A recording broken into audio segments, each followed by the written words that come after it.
Hi hello నమస్తే అందరూ బాగున్నారా? ఓకే, బాగున్నట్టుగా అనుకుంటున్నా. నేను ఒక చిన్న నీతి కథ మీకు చెప్తాను, కొద్దిగా ఇంట్రెస్ట్ వినండి. బాగుంటుంది అనుకుంటున్నాడు. ఈ ఈ కథ విని మీరు నా ఛానల్ అనేది సబ్స్క్రైబ్ చేసి కొత్త వాళ్ళు ఉంటే చూస్తున్న వాళ్ళు సబ్స్క్రైబ్ చేసుకోండి, లైక్ కొట్టండి. అయితే ఏం లేదు, ఒక మునీశ్వరుడు ఉన్నాడు. ఆయన అడవిలో తపస్సు చేసుకుంటున్నాడు.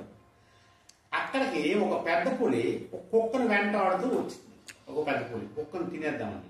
ఆ కుక్క ఏం చేసింది, భయానికి ఎవరు నాకు ఆశీర్వదిస్తారని వచ్చి, సరే మునీశ్వరుడు తపస్సు చేస్తున్నాడు, అక్కడికి వెళ్తాను, నాకు ఆశీర్వదిస్తానని కుక్క పరిగెత్తి వచ్చి ఈ మునీశ్వరుడు వెనుక వెళ్తే ప్రక్కన మునీశ్వరుడు కళ్ళు తెరిచి ఒకసారి చూస్తే కుక్క. అప్పుడు ఆ పులికి అతను ఏదో చేసి పంపించేస్తాడు, ఈ కుక్కను కాపాడతాడు. ఈ కుక్క అని అనుకుని అలా చేసి కుక్క తనతో ఉంటుంది. ఉంటే ఏమవుతుంది, కుక్క ఇలాగే ఉంటే ఈ క్రూర జంతువులు అనేది కుక్క తినేస్తాయని మునీశ్వరుడు ఒక కనికారమైన మనస్తత్వం అయింది. ఆయన ఏం చేశారంటే ఈ కుక్కను అతని తపస్సు ఆయన కొన్ని శక్తులు ఉంటాయన్నమాట. అతని తపశక్తి వల్ల ఆయన ఏం చేశాడు, ఈ కుక్కని ఒక పెద్ద పులిగా, జంతువులు ఈ పులిలో ఒక పెద్ద పులిగా మార్చేస్తాడు అనమాట.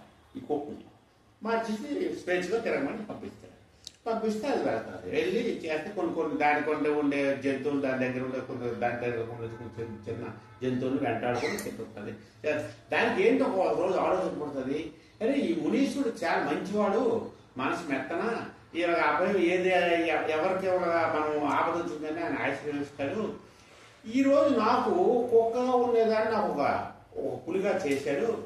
ఈయనకి రేపు ఒక జంతువు ఏదో వచ్చి కాపాడమని ఆయన మీద కాలమే పెడితే ఆ జంతువు నాకంటే ఇంకా పెద్ద క్రూరమైన జంతువులు కానీ ఈ తపస్సు దీనివల్ల తయారు చేయిస్తే నన్ను ఆ జంతువు తినేస్తే కదా, ఇతను లేకుండా ఇతన్నే ముందు తీస్తే మరి అది ఉండదు కదా, నేనే ఎక్కిన అన్నిటికీ దీనిగా ఉండొచ్చు అని దానికి ఒక చెడు భావం పుట్టి మునీశ్వరుడి దగ్గరికి వస్తుంది అనమాట. మునీశ్వరుడు తినేద్దామని చెప్పారు.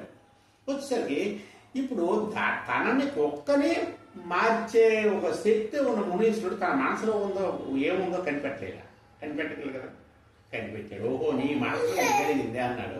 కానీ చూశాడు, గ్రహించాడు, ఓహో నీ మనసు ఇది భావం కలిగిందా అని తప్పని చూసాడు, చేసేసి నిమిరాడు కదా, టక్కన కుక్కగా మార్చాడు అని నువ్వు అలాగే ఉండమ్మని. అప్పుడు ఏమంటే కుక్కే అయింది అన్నమాట.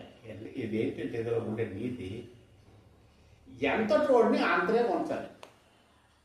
సమాన వ్యయం సమాన కయ్యం అంటే ఎంత ఆ స్థాయిలో ఆడికి పెద్ద స్థాయి ఇస్తే వాడు గతం మర్చిపోయాడు.